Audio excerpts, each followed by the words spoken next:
Autism spectrum disorder is a neurological and developmental disorder that affects how people interact with others, how they communicate, how they learn, and their behavior. Really quickly, do you prefer to be called a person with autism or autistic? I Does it prefer make to a be called difference? autistic. What's the difference? I don't know. It's just like it's shorter. Yeah, just It's one word. Like I'm an autistic person. let me just give you a chance to just tell me a little bit about yourself. Well, I'm from Portland, Oregon. I have a lot of pets. I really enjoy taking care of animals, but I also like technology. I like both nature and technology.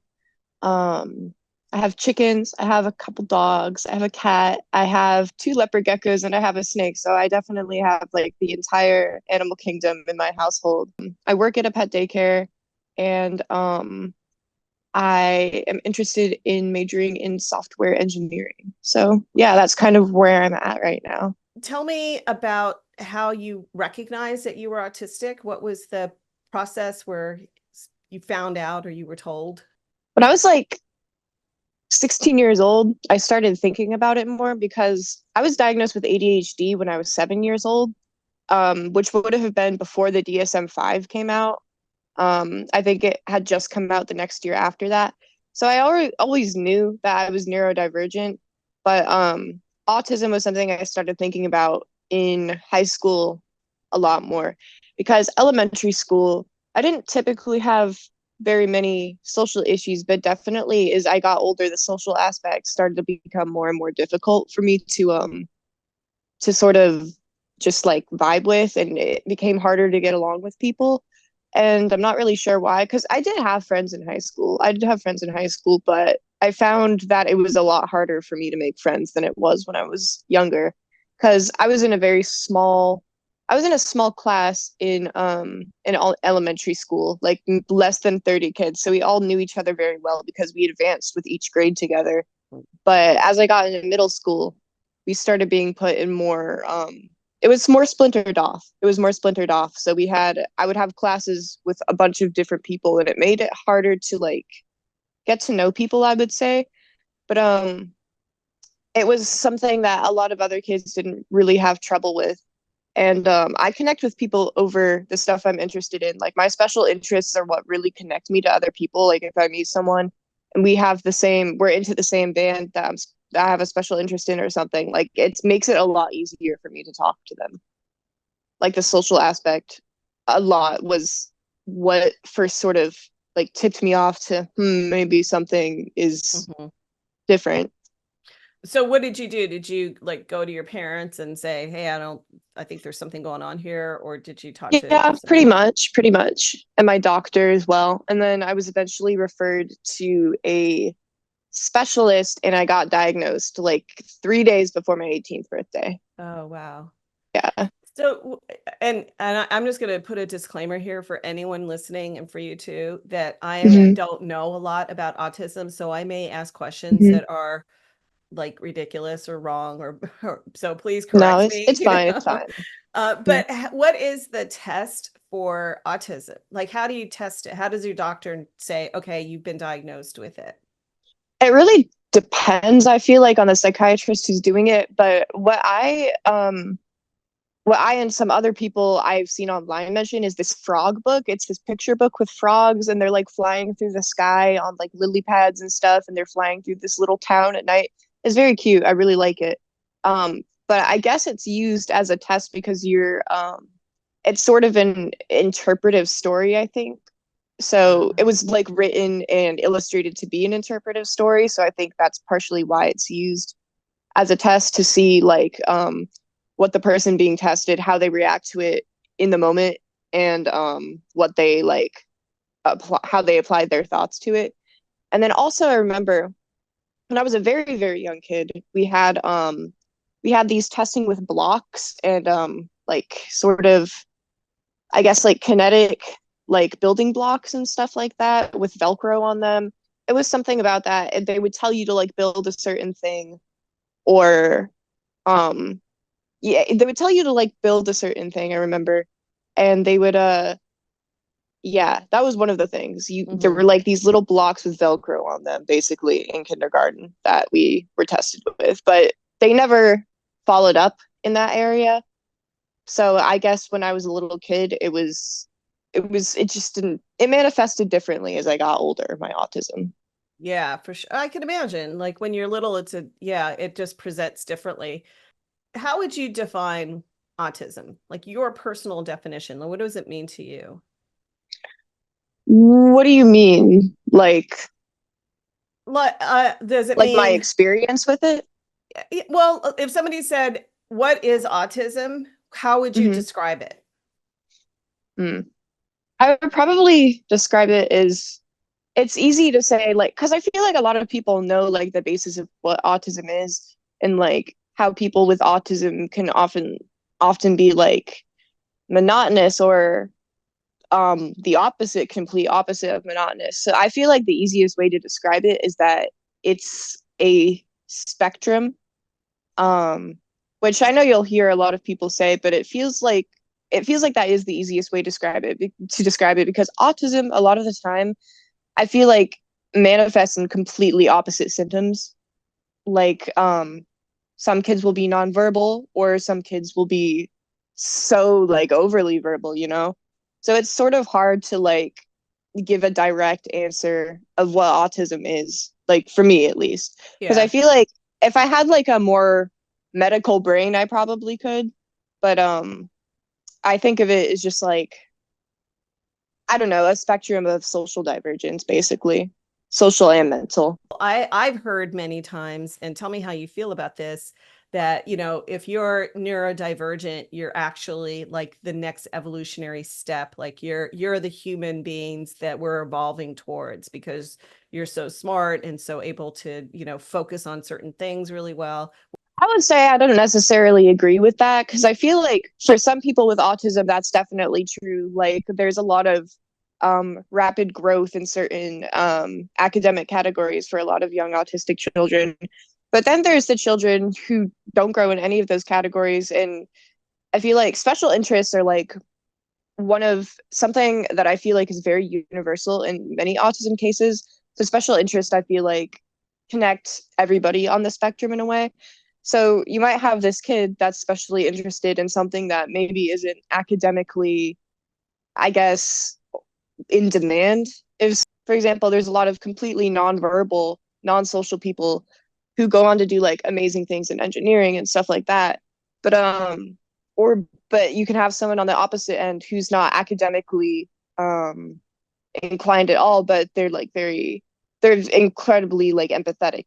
Like Hmm. would say like because for example, like the way my autism manifests is I'm very independent. I work full time. I could probably go to school if I wanted to, but socially, it's very difficult for me socially. I'm very socially anxious. I don't typically make eye contact with people very well. I can talk to people okay. I'm all right with talking to people, but I'm a very quiet person. So I definitely think that's where my disconnect with like a lot of neurotypical people is. And I'm also someone who I can't pretend to like things if I don't like them. So a lot of people are into certain trends and stuff, and it's hard for me to sort of like jive with it because I want to like pretend that I like it, but it's like it just doesn't feel, I guess, honest to me. It doesn't feel like an honest expression of who I am. And I try to find like sorry, I'm like rambling into a different No, no, category. this is But great. No, I this is try to great. find like with stuff that's popular with people, I try to find like something positive about it because I don't just want to be the person that's like, oh, I don't like any of this stuff. So like I guess I do mask a little bit socially so that I can get along with other people, but there's a lot of people who can't mask at all. Low empathy is a very common symptom of autism, and I think I kind of align with that. It's not exactly low empathy for me. It's sort of like I feel it, but I have a hard time expressing it. But I know that there's also a lot of autistic people who are on the opposite end of the spectrum, have very, very high empathy, and they feel really intensely for other people. Um, it's sort of like, what would the right word? Like a mandala kind of like a mandala of like um like different personality traits and different autistic traits, I guess, that people can have. Like you can just really be like a mix and match of anything that falls under like the DSM-5 like category. For people who don't understand, what is masking and how difficult does it feel for you to mask? Masking, I guess, is like what we do to get along with neurotypical people or just make our way in the world with neurotypical people, like at your job or at school or something, just your way of getting along and fitting in. And sometimes people do it so they don't feel like a target. For me, I can mask pretty easily just because I wasn't diagnosed with autism until I was 17 or 18. So it wasn't really a stigma that I carried with me as a young child. So I find it easy to sort of figure out like what other people are interested in and how to like sort of try and insert myself like into that topic of conversation.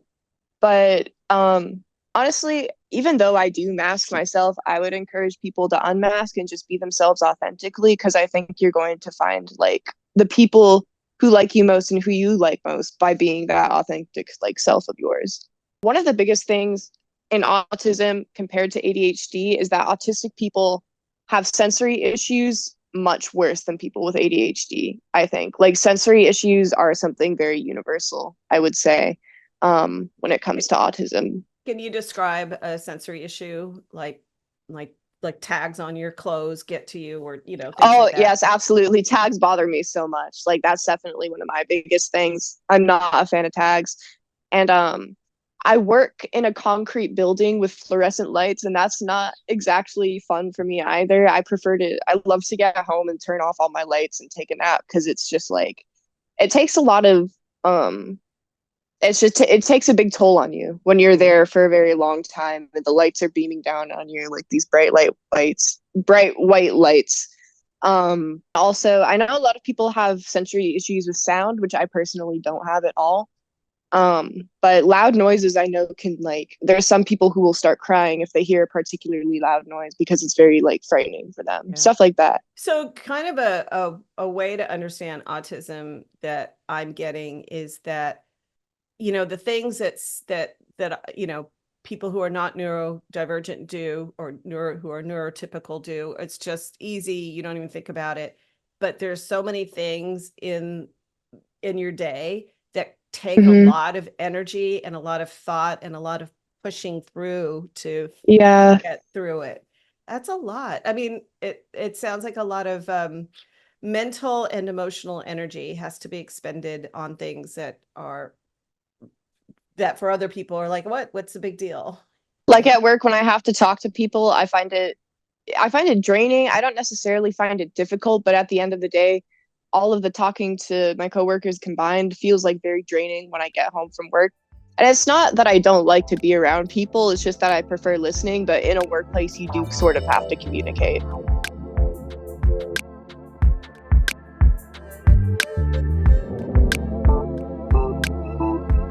Let's talk a second about animals and being around Mm-hmm. animals. Does that feel easier? Do you feel like there's a connection there with animals? And there's just an ease about those relationships with animals. Is that something that you feel is connected to your autism, that you seek out the Oh relationship yeah, with animals?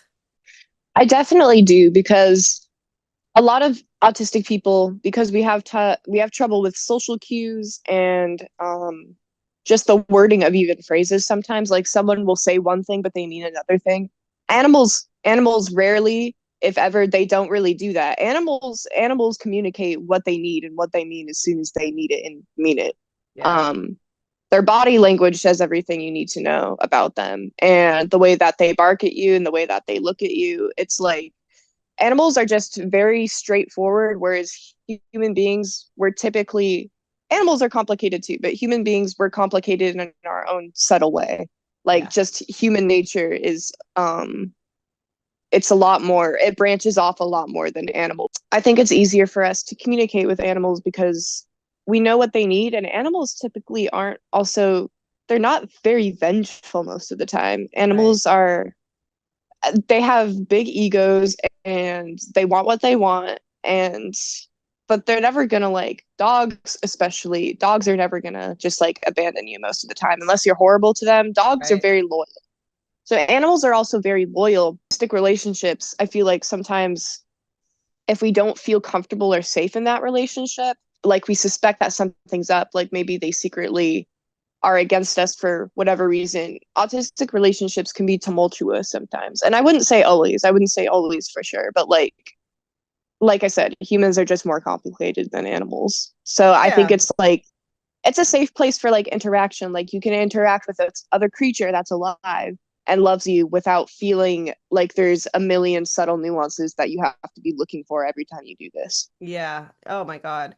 I think that's so true. And your dog's going to be happy to see Exactly. And they're not going to pretend like they're happy to see you because they want something from you, because they want you. to, Mhm. they need to borrow money or, something. They're And just if they gonna need food, they're just going to bark at you over and over again until they get their exactly food. like, yeah, like I'm just going to tell you right now, I want more food. And it's very simple. I think you've talked a little bit about this, but just to, maybe talk about some of the adjustments that you have to make all the time, or the adjustments that you've made in order to live as a neurodivergent person. Well, since being the social aspect of autism is where I probably struggle most, and like sensory issues too, probably socially and sensory wise. I definitely like there's days where I'll be like, okay, I need to wear this specific outfit or I'm going to be like uncomfortable the whole day because of the weather or something. Or if I go outside, it's going to be too sunny and it's going to hurt my eyes, which isn't always. Sometimes I like the sunshine, but I definitely a lot of the time I have to be in a specific mood to do something because I'll think about it sensory wise and I'll think about the actual activity and I'm like, oh, do I want to do this? Like, is it going to drain me if I just like sit in the sun for this amount of time? Like, am I gonna get dehydrated, overheated, so definitely like weather is a big one for me too, but I like all kinds of weather. It just very much depends on my mood, like whether I want to be in it or not. And then socially it's like sometimes halfway through my shift I'll be talking to people like pretty excitedly and with interest for the first half of my shift, and then I get lunch and then I come back to my shift and my brain's like clocked out. Like I don't want to talk to Can't do it anybody anymore. anymore, Hmm. but I force myself to because I have to. It's work. It's what I have to do. um I do wish I had a job where I could sort of like I would love an at-home job because I wouldn't have to worry about going out. I wouldn't have to worry about presenting myself to anybody because you kind of do have to work with that with an in-person job. It's like definitely I do struggle with comfort a lot of the time. And I do wish I could have more comfort, but I feel like ultimately working is good for me right now since I'm not in college and I'd like to it's because I'm autistic, I also like to be on a schedule. Yeah. And having a job helps me be on a schedule and it helps me stay productive. So I do like that. But physically, it is hard on me because of the sensory issues and like even the dogs themselves, like touching all of them. Dogs have a residue.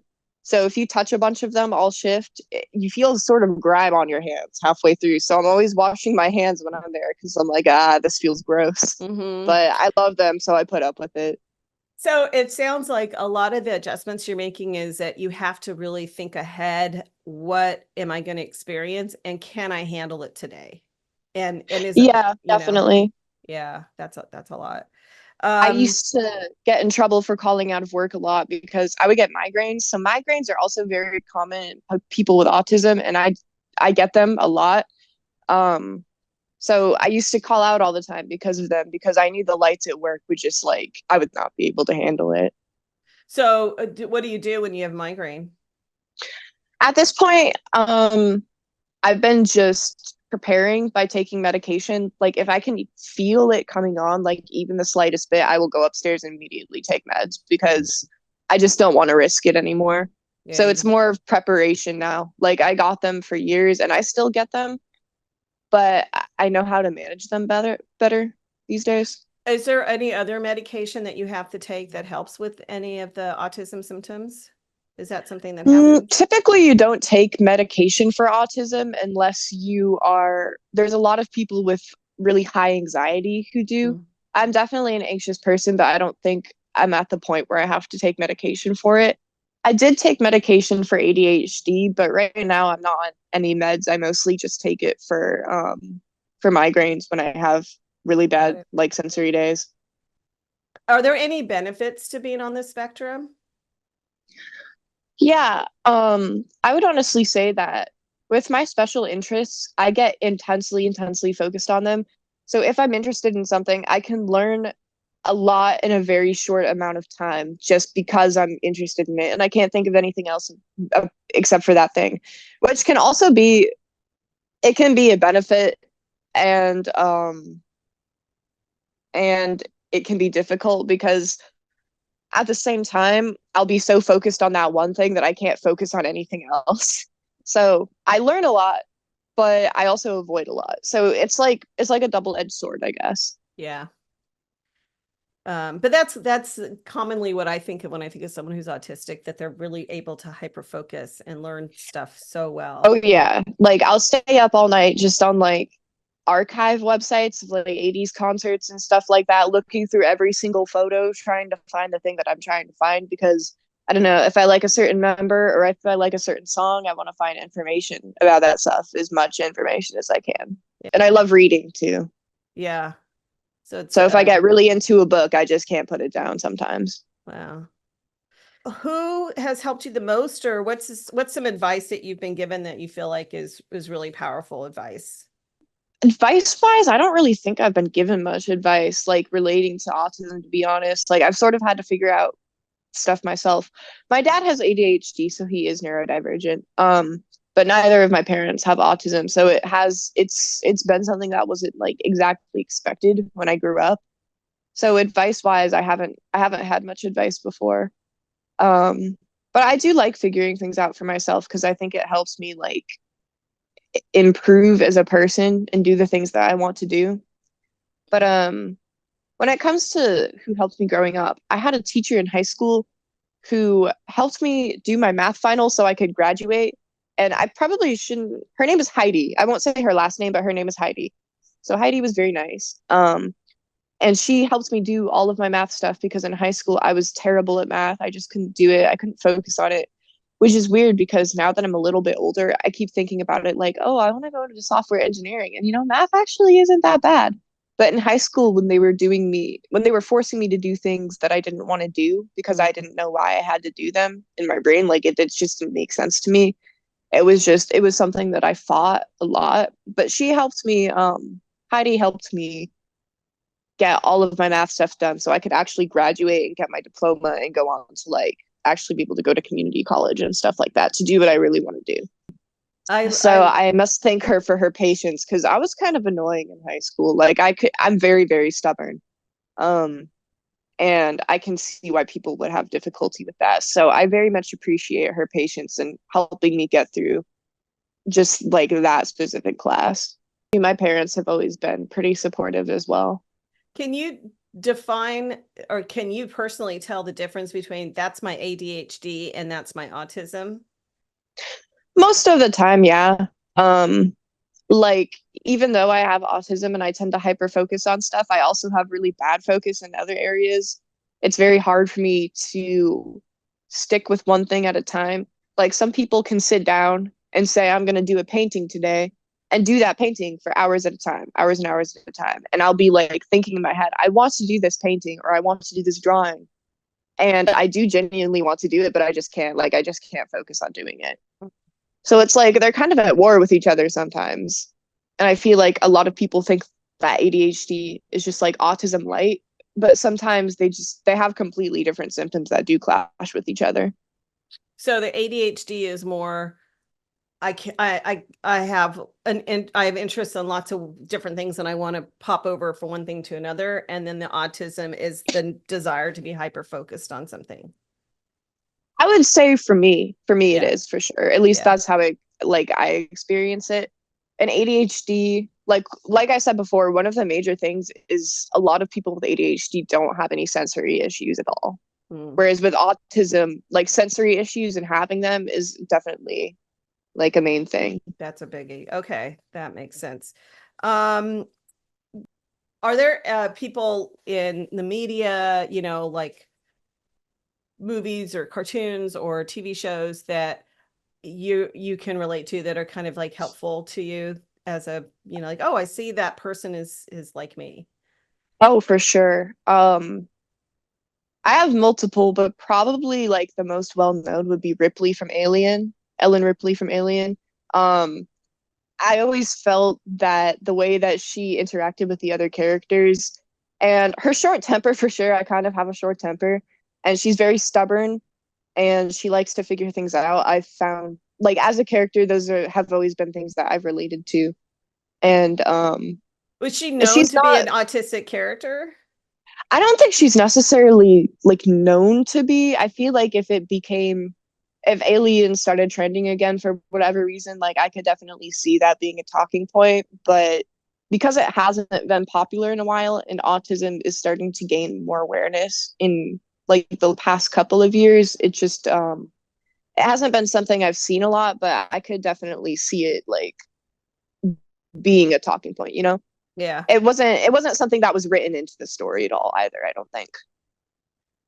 No, but I could totally see it now. And that's the thing. I mean, we've come, we've come a long way. I mean, when I was growing Mm-hmm. up, I knew so many kids who had ADHD, now looking back, who had ADHD and or autism, and nobody ever diagnosed them, and they were just bullied or different or, Yeah. and thankfully things are changing and we're starting to recognize it and Mm-hmm. respectfully understand it. Um, All is there right. anything that you feel like I just wish people would know more about blank? Is there something that you wish people understood that you want to say? Hmm. I guess let me think about this one for a second. Um, I guess that like just because I'm not very expressive or sort of monotonous, that like it doesn't mean I have bad intentions. Because I'm a very quiet person and I feel like people avoid me for this reason, but I always try to be like friendly and civil. And I do enjoy connecting with people in my own way. It's just that I'm gonna do it my own way. Um, so I wish people would understand that like just because I present myself as a certain way and I have a certain like outward personality and vibe, it doesn't mean that like I don't want to get to know you and I don't have bad intentions.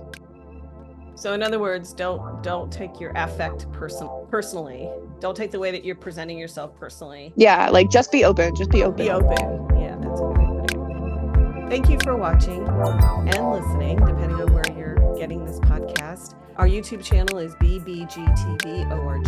Our website is bbgtv.org, and we are a nonprofit. Your support of this podcast and our YouTube channel and our website and using the tools and materials that we've built over the past decade really help us to continue to offer these tools for free.